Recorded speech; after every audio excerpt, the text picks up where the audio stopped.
NADA week is here in New Orleans. Welcome to the Inside Track presented by CallRevu. Today's guest is Jake Hales of Gee Automotive. Are you using video? Is it time to use video? Are you reluctant? Have you just started your journey? Listen, NADA is a great time to start incorporating video into your daily routine. Jake is an amazing resource to talk about video, specifically as it pertains to the automotive industry. I couldn't have enjoyed it more. Listen, it's time. We've got to do this. Put the camera on. You have a lot to say, and it is going to make your bottom line better. And Jake will tell you in real talk how you do that. So let's get to it, shall we? All right, everyone. Welcome back to another episode of the Inside Track presented by CallRevu. I'm your host, Kurt Larson. Of course, joining me as always is Eric Glass. We got a great topic today and a great guest. We're very excited to have him. We have Jake Hales, Digital Operations Manager at Gee Automotive. Jake, we met at the Drive Centric event in the fall, and Eric and I, obviously being, more from the creative field into video, we fell in love with you right away and your very sensible message about video, how to use it, why we should be using it. And we thought, what a better guest to have the week of NADA coming into it than you to talk about how dealerships can be using video, why they should be using it, which, Jake, I don't know if you feel this way. I can't even believe we're still having this conversation in 2025, why you need to use video. And then maybe some tips out there, some things they can do on the floor this week or just in general. But what I wanted to ask you, what I didn't get from you, just because we didn't get enough time together, is where does this journey start for you? Like the digital journey, the video journey, was this something you were interested in before taking it on? Or did you have to, force yourself into it or get accustomed to it? Where does it start for you? It goes back a long time for me. And I was in the dealership at the time and somebody started emailing weird leads in to the dealership. This was a long time ago. I started selling cars in 99. Okay. And so we started to see these emails come in. A lot of them were kids kicking tires. And, but the dealership was, hey, you want to start looking at this thing. And next thing you know, you're starting to having to teach the sales managers how to turn computers on. I feel like we still have to do that. It's with some managers these days. There is some truth to that, unfortunately. And then my life took a little bit of a turn, and I left the dealership. Ended up going into the advertising space, and was actually at a newspaper. I couldn't sell newspaper ads for my life, but I could sell a lot of cars.com ads. I got pretty good at that, and Auto Trader came recruiting me. And so I spent 11 years with Auto Trader in their major accounts division. And so that's kind of the impetus of my digital life. And then started going into more of the consulting roles, stopped selling advertising per se, and more consulted with my clients, and realized very quickly that stores that utilize video in some way, shape, or form just perform better. And certainly individual salespeople did. And if you were an individual and you wanted to, hit those 25 car plus months, you had to do something special. And a lot of those folks were doing video. And did you, when you started to use it yourself, presumably, because I hear from people all the time, Eric and I hear from people, I'm not comfortable. I don't know what to do. How do I do this? Were you comfortable in the beginning? No, of course, nobody's comfortable. Okay, so that's good. So how did you get comfortable? Practice, man. I mean, what do you want to say? It's like, well, in public speaking and video for me kind of went hand in hand. I wanted to be a proficient public speaker. I started reading on presentation skills, that type of thing. How do you present yourself? How do you practice your voice? How do you posturize yourself? And all of those are sales tactics too, right? So it all goes hand in hand. Can you stand in front of a video? Is not that much different than standing in front of a customer or standing in front of an audience and being professional in front of that audience. And all of those things overlap. So a good salesperson should technically be pretty good at video. They should technically be pretty good at presentations. And then it's just, the repetitions, right? And the only way to get over any kind of discomfort is repetition, is just doing it over and over again. And I think the hardest thing, I think what keeps good video and presentation people from great video and presentation people, and it goes the same thing with phone skills, is can you listen and watch yourself, and can you critique yourself effectively? Because some people can critique themselves and basically get depressed. They shut themselves down because, oh, I'm so bad at everything, I can't do that. No, you have to actually get skilled at self-critique, which means, okay, I did that really well, I'm going to keep doing that. But this is an area I suck at, or a bad habit I have. I say too much. I say like too much. I need to be able to pick those things and practice those things. And that's kind of the separation between good and great. Mine is right. You know what I'm talking about? Right. That's right. Get there. Right. Yeah. You understand, right? Yep. There we go. That's mine. We all have ticks. I would also, as I say, right there. Thank you for putting that on cue for me. I also, want to add on to that. I feel like people got to be good at self-critiquing. I agree with that. Also, if you work at a large company or dealership, seek someone out that's good at it. Ask them in confidence, like, hey, can you give us some tips? How does this work? How can I get better at this? But the reluctance to do so often baffles me. Like, as we talked about, it's 2025. You got to hit record. You're going to do it. Listen, the toothpaste is out. It's not going back in. It's not going away. I know you're a big proponent. We had a little email exchange where you said, why email sucks. I would like you, so expound on that. Why does email suck? And why are we still using it in the ways we are today? And why should they move to video if they can? So I practice with all kinds of different ways to get dealerships to start using video. And I would promote why video works so well. I would talk about, and I still track to this day, what the profit differences between, interactions that include video and those that aren't. I track all that stuff, but it doesn't connect with salespeople. It really doesn't. And honestly, it doesn't connect with sales managers either, because most sales managers were salespeople. And so the message that is effective is that message, is that email sucks, because we might not talk about it at the dealership, but everybody knows it's the truth. And you don't have to go any further than to look at how many unread emails you have in your inbox right now. And just to give you an idea, I'll be transparent with you. I have 805. Now I tell iOS to only give me 3 days of mail. Oh, I have 805 unread messages right now. How many of those do you think I'm really going to read? 0. 2, maybe 2, 0 to 2. Probably closer to 10 to 15, because a lot of those are from my boss. Well, we didn't factor that in, Jake. But think about this, right? I'm using now AI to prioritize my email. If you're a Gmail user, you've had it for a long time. All the promotions and spam stuff gets filtered out. It brings the stuff you most interact with to the top. Mm-hmm. Well, how many customers are on Gmail?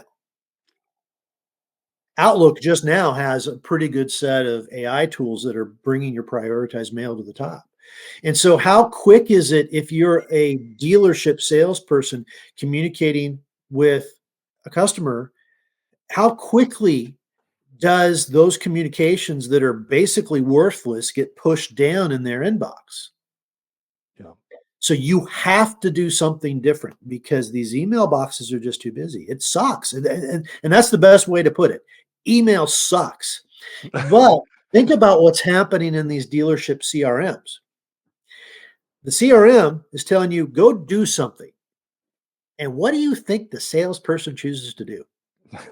Email. The lowest hanging, most non-confrontational piece of communication, email. Mm-hmm. And the reason it's non-confrontational is because nobody frickin' reads it. Right. So, last few years, I've been going through with our stores trying to eliminate email tasks from the CRM. I don't want them doing email at all. I'll let our AI do a little bit of email with customers, because occasionally it works. but I don't want human capital. I don't want people that we invest, their growth, we invest financially, we invest their time, most importantly, into stuff that doesn't work. That's pointless. And when you start explaining that to store and store management, you see their eyes light up. They get it, because all of a sudden they go, well, yeah, the biggest problem I have with my customers is they won't respond to me. And the reason they're not responding to you is A, you're not sending them in a media form that they care about. And A, when you do send them something, it's usually pretty crappy. Mm-hmm. Mm-hmm. And that's what I was going to ask you is, are you still seeing a blowback when you present the data that shows, without question, you can get more sales, more revenue, more customer loyalty if you do video? Are there still, dealerships that are like, yeah, but I don't want to do that? Does that still happen? Like, I don't want to do video. I'll just do email. That's sure. It's human nature. I don't blame anybody for it. I mean, sure. Present anybody anywhere a whole set of facts. See how much of that lands. Fair enough. So let's start with this. Kurt, I was going to ask real quick, how are you seeing, and this might be jumping a little bit ahead of where we had in the agenda, but how are you seeing in the dealerships that you're going into, especially at Gee, after you give them that data, what is the drive like to make the change, and what's the success been like? So typically what I see, and it's a good question. It's a good question. Typically what I see is if I'm going in for my first time, or my first time in a long time, and I give them a 1 hour session on why you should do video. I don't call it that. I call it sales tactics, because it is sales tactics. And I don't want them to know that I'm going to bombard them with video before they come in. Sure. But I tell them, some of the issues that I just described with email. I give them those numbers. If I've effectively delivered it, I typically see 1 or 2 salespeople just wholeheartedly buy in. And they'll tell me at the end of the session, yeah, I'm just going to do more video. I'm just going to start there. I say, that's great. That's a great place to start. And then all of a sudden I'll get 1 or 2 people that are doing a video with every customer. And what do you think happens to their sales numbers? It's kind of shocking. They'll go from an 8-car person to a 12-car person. In some cases, there'll be a 14-car person that jumps to a 20-car person. So you see growth, and it's usually with 1 or 2 individuals first. And then it's funny, everybody thinks they're cheating. Right. Everybody else, they're gaming the system somehow. All the sales guys are like, well, he's cheating. He's taking other people's opportunities. Right. Well, sometimes that's true, but the reason he's taking other people's opportunities is because people know his face or her face. And they go, oh, I saw you before. I want to work with you. Yep. And then all of a sudden somebody reveals to them, oh yeah, it's because they're putting their face out there. They're getting video out there. That's where they're getting their customers. I better do the same thing. Otherwise, I'm not going to make any money at this store. And do you find, let's just stick with those 1 or 2 reps, right, that come up to you after the session. Do you find once you kind of get them to break the dam and they start using video, are you seeing that expand past the CRM, and maybe now they're doing it more? And I don't know if you have this data or even something qualitative, you're seeing them more out on socials in the community using that as a way to drum up business, or are they strictly doing it through the CRM? And I know you guys use DriveCentric. There's an age gate there, I think. Okay. It's a really good question. And honestly, I wish I had a little bit more information on it too. But I have access to our social media channels, and I'll occasionally see somebody asking to get on a social media channel and activate that. But I think it's age gated. So I'll see generally people that are on the young end of millennial, that are nearly Z's, kind of that Z to millennial gap. See it very consistently with alphas. It's interesting. Alphas that are just now aging in, right? They're 18-year-olds. Oftentimes they already have existing social media channels, and they easily go into video because they're already doing it on a daily basis. But generally speaking, that Z to millennial age gate is where I'm seeing people that, okay, they start doing video and they go, well, why wouldn't I do this on my social media channels too? So I hope that answers your question, but I haven't seen it with us older guys.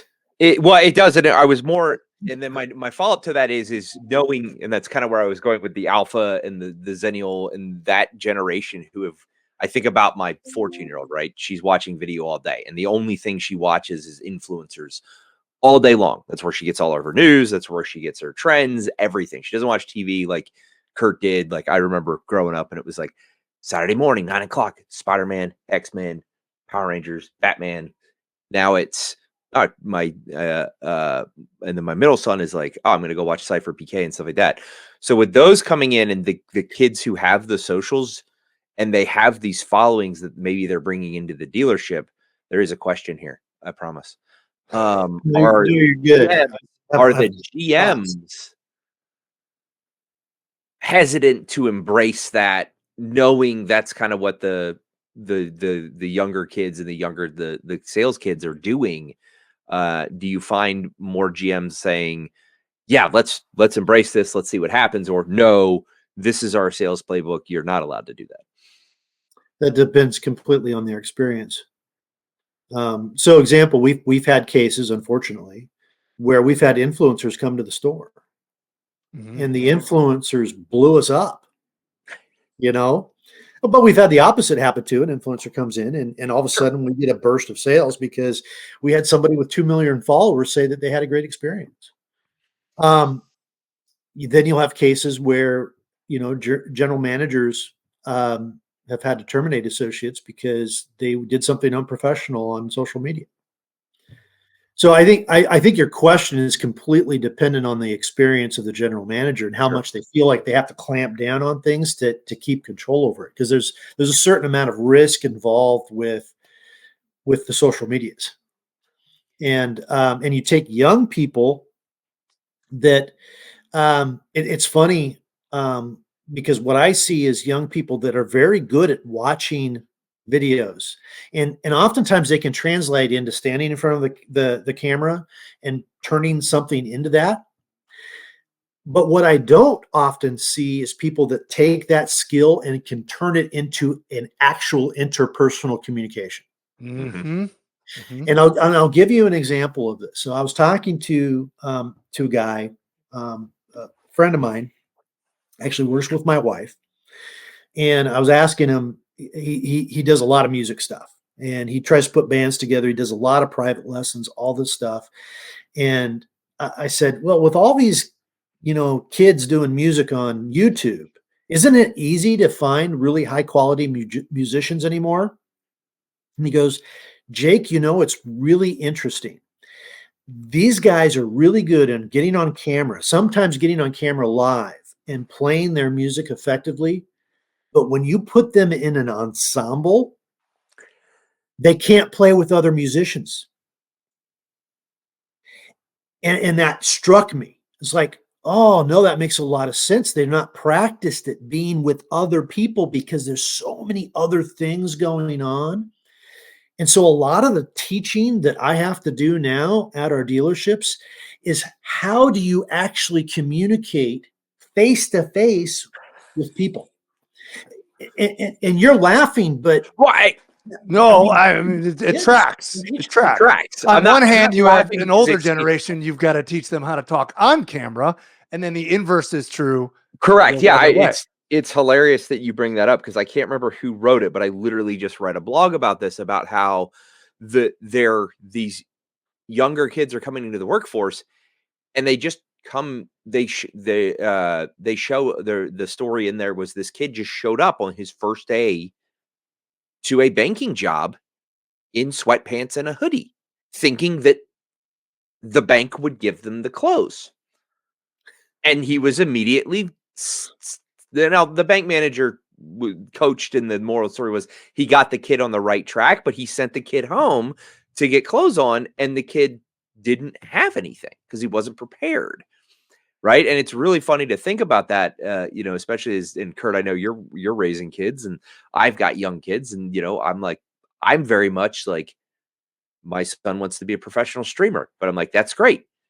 But you still have this right here, and meeting people, especially in our industry, like that is always going to be the ultimate, like whoever can go bridge this gap, like you're teaching, Jake, from I'm going to talk to you on camera all day long, and then you're going to come in and I'm going to put my hand in your hand and shake your hand.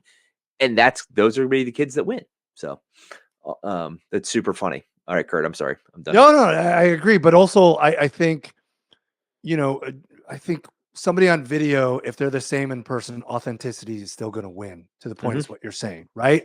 So I always try and get, obviously I'm older. Look at this bright white hair. I'm like the White Walker from Game of Thrones. I don't know why you keep saying that. I'm always trying to get older people to do more on social media, knowing usually, I want to say that again, usually they're trustworthy. And B, there is a space for them to be influencers and to create sales rather than find sales. So just to clarify, people on social media are trustworthy, or older people are trustworthy?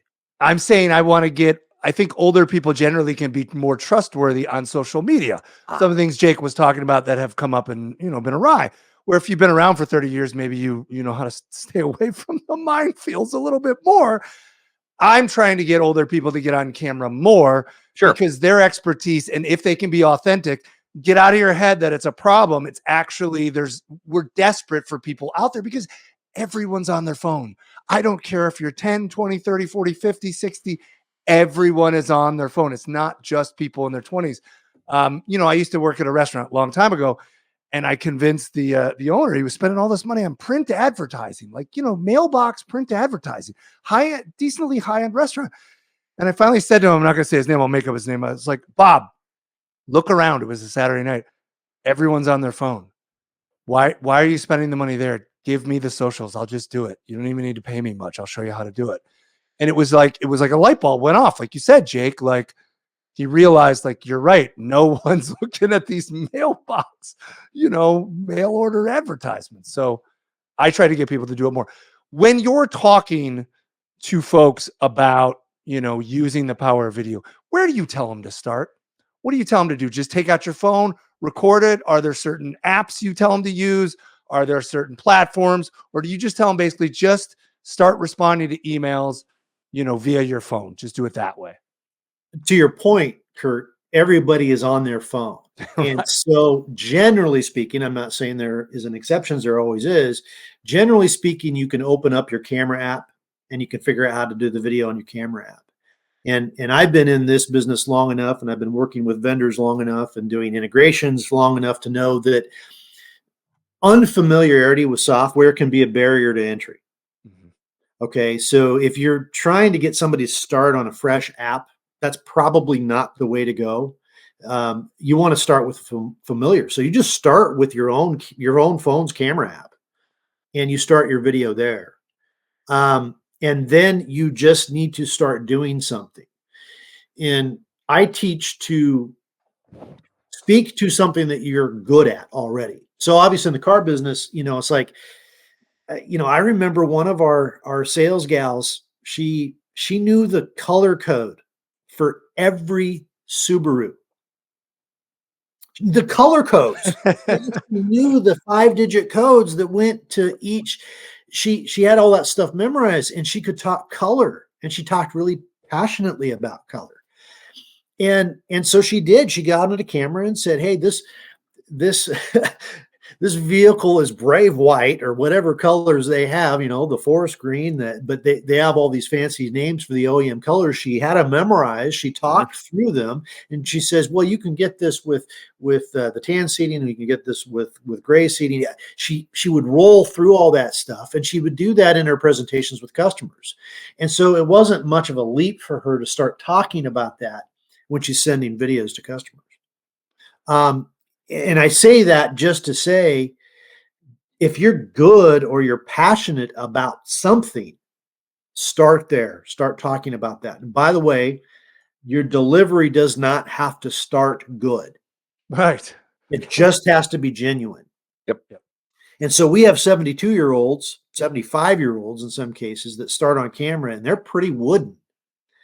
But because it's a one-to-one video, one being the salesperson going to a single customer, and it's just like us talking here, that genuine, hey, I want to talk to you about this car, it comes off honest. And what do you give for good honesty these days? Right? Yeah. And that genuineness, that honesty, and the comments that you'll see come back on these videos is, this was like working with my grandpa. Right. Right. Beautiful. That's it. That's it. So just be you, be genuine, talk about something that you're comfortable talking about, and then it will grow as you get repetition. All right, I'm going to ask you a tough question. There's no way to quantify this, and I'm just curious. In your experience, you've done this for decades. How often does it come down to? And I want to explain a little bit. How often does it come down to personality type? And I don't mean typical extroverted versus introverted. I mean a willingness of a salesperson or a professional to be open-minded and to change and to tackle new things. How often is it personality type? Look, like you said, some people, they're willing to change, they're open-minded, but then there's another set of people, they're just not, nothing's going to make them do that. How often is that the true barrier of whether they're going to try video or not? Yeah, I think you're onto something really, really good there. But it's not, I wouldn't say it's personality. I think you can Okay. have just because I have had the shyest, most introverted individual, but I've seen those really quiet, internal personality types get on camera, become a different person, and really be able to connect with people. And then you have the A-type personalities that you would think would be awesome on camera, Right. if they were willing to pick the camera up and shoot with it. Right. So it's not personality. In my opinion, it's not personality. Okay. What it is the cause of stupidity. You guys know what the cause of stupidity is? The cause of stupidity. And I teach this. I will bring this in the classrooms. Okay. And I will start with this. And I will ask the audience the same thing. What is the cause of stupidity? And the answer is certainty. You are absolutely sure that you're right. Right. Mm-hmm. That is the cause of stupidity. And when you're absolutely certain that you're right, you can't change anymore. You can't accept new ideas. Right. And all of a sudden, in a world that's trying to feed you information that backs up that you're right, causing this thing called confirmation bias, you all of a sudden have no contrarianism to your own beliefs. Mm-hmm. And you could find that in the world today. And it causes you again to become static and not change and not grow. And so, whatever your personality type, if you're out there and you're saying to yourself, how do I get better today? You will find answers. And you're more likely to pick up the camera is what I'd say, because you're looking for, especially when you present the evidence. All right, NADA is coming up. How would you, how do you go about it? What is going to be your footprint, digitally? What do you plan on doing? Do you do a lot of podcasts? Do you do a lot of interviews? Do you do videos for yourself that you later use? What's the Jake Hales strategy going into NADA? To learn. My first thing is what am I missing? What am I doing wrong? What is somebody else doing that I could be doing better? And I apply that not just personally, but to the group as well. What is the Gee Automotive group missing? Is there something that we should be doing? Is there something that I need to be keeping an eye on? So I'm looking for those vendors that might be doing something cutting edge. And it seems like every other year or so, somebody comes in and they're doing something really different. And I have to at least keep my eye on it to see if it's something that's going to grow. I have hopefully hundreds of conversations with other dealers. And some of those conversations are going to lead to great ideas. And then, it seems like every NADA I've ever been to, you just connect with somebody. You end up spending a couple hours with that. You go to a couple of the after parties with those people, and you're just picking their brain the whole time. And I've had those relationships coalesce and then drive behavior change for the entire auto group. But from your earlier question, like what's the strategy going in? I do have a plan. I do have some meetings set. There's certain things I want to look at, but I almost guaranteed as soon as I walk in those doors, something's going to distract me, and I'll probably be off course and off to the races. So fluid, you got to be fluid. How do you balance, I guess, how do you balance creativity with strategy? When you're creating video content for Gee Automotive or whatnot, how do you balance the two? What videos are working best for you? Generally speaking, it doesn't have to be NADA related, just in general. Is it walkarounds? Is it behind the scenes? Is it just testimonials? Is it just one-on-one? What gets you excited? How about that? It's connection. And I know that's a broad term, No. but it's, do you understand who's buying your product? Hmm. And do you have a means to connecting with those people? I've seen some great ideas out there and some great innovation out there, but they don't necessarily connect. Okay. And, What do you mean by that? What, that like looks cool, but it doesn't have the personal touch?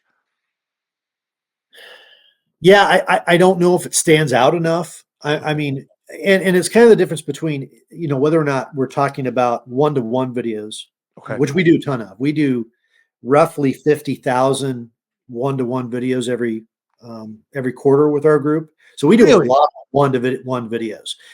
And I see the most successful ones of those are the ones where we're being very relevant to the customer. We're being specific. We're addressing any question that they brought up, but we're doing things like, "Hey, Mr. Customer, I want to let you know we received information from Auto Trader that you are interested in this car. I want to let you know this car is here. It's available. It's ready for you. Would you let me know if this is what you were interested in?" So being very direct in telling them where the customer came from. I'm basically honoring the customer's work and their shopping, and I'm repeating that to them. And so with those kind of messagings, I'm trying to be direct with them. And if you're talking more from a marketing standpoint, the videos that I see get a lot of attention are the ones that are kind of themed to what's going around in the messaging around that message. And what I mean by that is some of our highest performing TikTok and Reels videos are natural to the theme of the scroll. Okay. In other words, let's say one of our best performing videos is one of our salespeople dancing in front of the cars. Yeah. She doesn't say a word. Right. She's just doing one of these crazy, Fortnite dances in front of the cars. The hashtags were right. So you're getting into the flip stream of that type of content, and you're putting a car in front of those customers. Now, I have no idea if that sold any cars. Well, yeah, we can't measure that. Yeah, but can't measure that. I do know it got a lot of likes and it got a lot of visuals. Sure. And you got to measure start it yet. Yeah. So yet we don't. Yeah, we'll get there maybe eventually, particularly if there's no privacy laws over the next 40 years. But at any rate, I hope that's an answer to your question. Yeah, I think you have to connect with that audience, and I think a lot of stores don't know who their audience is. Right. So I got a quick follow-up question, Kurt, on the 50,000 videos a quarter. You guys, is that more? I know you're doing one-to-one, right? Is that following up with a video message, or are these live calls that you're doing? No, it's following up with a video message. Okay. I still think live calls is a very small percentage. It happens, but I think there's a comfort level with that, both for the salesperson and for Right. the customer. So where I see live calls happening the most is if we're doing a video appraisal of the customer's trade. That's where I see those the most. But I do see them occasionally where, hey, why don't I just walk you out to the car and I'll show you? Right. So I see a few of those, but probably still in the 1 to 2% Wow. category of Interesting. where that happens. Yeah, but we're in the, let's say, 80% category overall of customers receiving a video from us as a corporation. That's tremendous. I'm not just making this up. I had this happen today. I had a water heater situation I needed it taken care of, and they sent me like the nicest video with the nicest guy. Like, hey, Kurt, I got your information. I'm on your way. I'll be there in about 24 minutes. And I was like, I'm not making this up. This is literally just happened. And I'm like, I was turning to my wife. I'm like, I think I like this company. I think we should probably stick with them. Like, well, Kurt, it's more, you think about how long I've been in Jake, you and I talked about this a little bit when in St. Louis is, I didn't come from the car industry. I come from the SaaS industry, right? I've been doing SaaS demand gen for the last 20 years. And even to get our salespeople at the company Kurt and I were at before this to go on video and send a message to a customer, you would think that I just shot their dog to ask them that. And it's even in this, we worked for a video company and we couldn't get our video. Yeah. We couldn't get people to send video. Now we have a couple sales reps here that Kurt and I have kind of talked about this a little bit with, that are starting to see some fruits of like sending a message after a demo, or like after they send a proposal, like, hey, if you have any questions, reach out to me. And they're actually starting to see some of the stuff there. Anyway, Kurt, I know we don't have too much time left. I don't know where you want to go with the agenda here. So no, I think this was great and very helpful because, as always, when we met you, Jake, you're so succinct with your message. You just do it in a way that's easy to digest. It's all very corporate of me to say it, but it's easy to understand. Email sucks. Use video. It's not that hard. Don't overthink it. Be yourself, and just try it and see the results you might get. And it doesn't matter whether you're automotive or not. All companies could learn from this, even water heater companies, apparently. I'm looking forward to NADA. It's my first experience there. I'm interested to see how salespeople, not just our team, but across the floor, use video, or if people are using video. I don't know what to expect, but, I would say if I had one last question, it would be, what advice, what's the one thing you would tell a dealership who's reluctant to use video? What's the last thing you would tell them, or what's the one thing you would tell them to do? I think we've pretty much covered it, but we'll end on that button. So I had this conversation with a dealer yesterday, so it's really fresh on my mind. And I asked that dealer, I said, is AI communication going to go up or down over the next 10 years? Mm-hmm. Up, right? We all agree with that. Of course. I mean, we're already on the threshold. I mean, it's happening now with my kids. They're watching YouTube videos, and they're starting to be able to pick out which YouTube videos were made by AI and which aren't. Mm-hmm.